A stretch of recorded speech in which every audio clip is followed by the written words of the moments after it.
আসসালামু আলাইকুম রহমতুল্লাহ। HEB solution for hybrid electric vehicle solution center.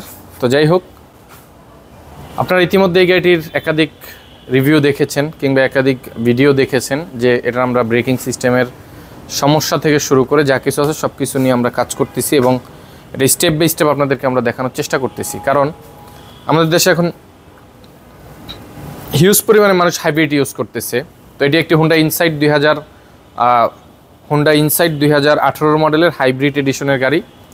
তো আমরা যেহেতু অধিকাংশ এখন হাইব্রিডের দিকে ঝুঁকতেছি কিংবা কিনতেছি এবং হাইব্রিড গাড়ির কিছু ভালো দিক থাকে, স্মুথনেস, ফুয়েল ইকোনমি, তারপরে বেটার সার্ভিস, তার পাশাপাশি কিছু সাইড এফেক্ট, খারাপ কিছু দিক থাকে।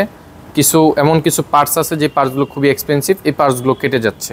তার ভিতরে ব্রেকিং সিস্টেম, হাইব্রিড ব্যাটারি, তারপরে গিয়ার বক্স, এই টাইপের অনেক এক্সপেন্সিভ কিছু পার্টস কেটে যাচ্ছে। তো যাই হোক, এই গাড়িটির মূলত আমরা ব্রেকিং সিস্টেমের প্রবলেম ফাইন্ড আউট করলাম যে আমরা ব্রেক সিমুলেটরের প্রবলেম কিংবা আমরা ব্রেক বুস্টারও বলে থাকি বাংলা এটাকে, ব্রেক সিমুলেটরের প্রবলেম।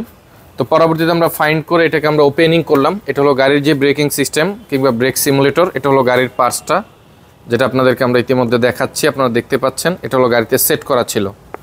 হ্যাঁ, তো এই গাড়ির বয়স বাংলাদেশ রেজিস্ট্রেশন আজকে 2 বছর কিংবা তার আশেপাশে। তো তার ভিতরে তার এরকম একটা জিনিস খারাপ হয়েছে।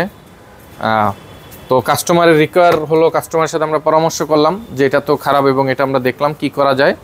তো উনি বলছে যেটাতে আমার ভালো চলবে, আপনারা ওইরকম একটা চিন্তা ভাবনা করে কাজ করেন যেন আমি রিলায়েবলভাবে গাড়িটা চালাইতে পারি এবং টেনশন ফ্রিভাবে আমি গাড়িটা চালাইতে পারি। তো আমরা আমাদের পার্টস আমরা কাস্টমারকে বললাম, তো উনি এতে রাজি। আমরা পার্টসের ক্ষেত্রে আমরা যে জিনিসটা হলো যে তাদেরকে আমরা একটা লং টাইম একটা ওয়ারেন্টি দিয়ে থাকি। শুধু আমাদের এটার ক্ষেত্রে না, আমরা রিপেয়ারের ক্ষেত্রে কিংবা আমাদের প্রত্যেকটা কাজের ক্ষেত্রে আমরা একটা ওয়ারেন্টি রেফার করে থাকি। কারণ মানুষ পয়সা দিয়ে জিনিস লাগাচ্ছে আর ওয়ারেন্টি পাবে না, এটা হইতে পারে না। ঠিক আছে?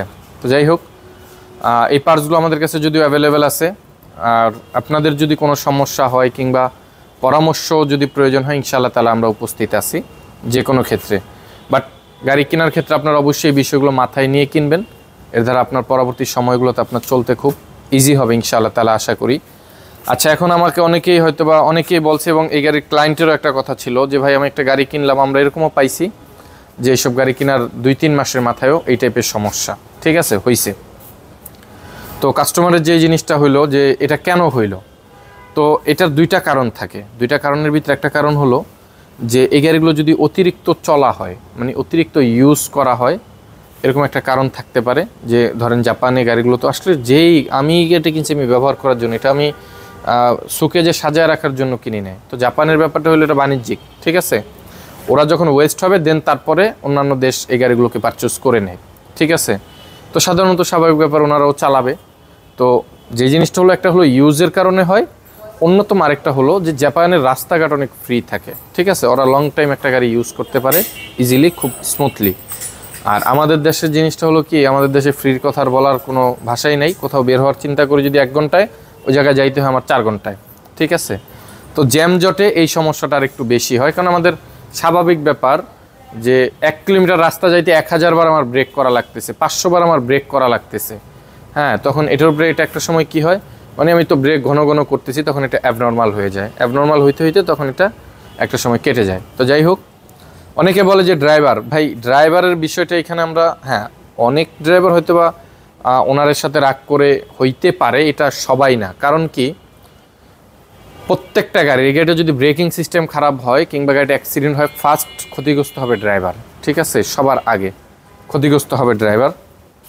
তো যে জিনিসটা হইলো যে এটা আপনারা মাথায় রাখবেন যে আসলে ড্রাইভার কখনো চায় না একটা গাড়ি ক্ষতি হোক। হয়তো বা হাতে গোনা 100-তে 2-4 জন লোক এরকম এদিক সেদিক থাকে। আরও সামনে চলে আসেন, হাতে গোনা 2-4 জন লোক একটু এদিক সেদিক থাকে, এরকম হয়। তো যাই হোক, আমরা আপনাদেরকে এই জিনিসটা দেখাইলাম এবং এটা আপনারা আশা করি দেখতে পারতেছেন। এটা হলো আমাদের নতুন পার্টস আর এটা হলো গাড়ির পুরাতন পার্টস।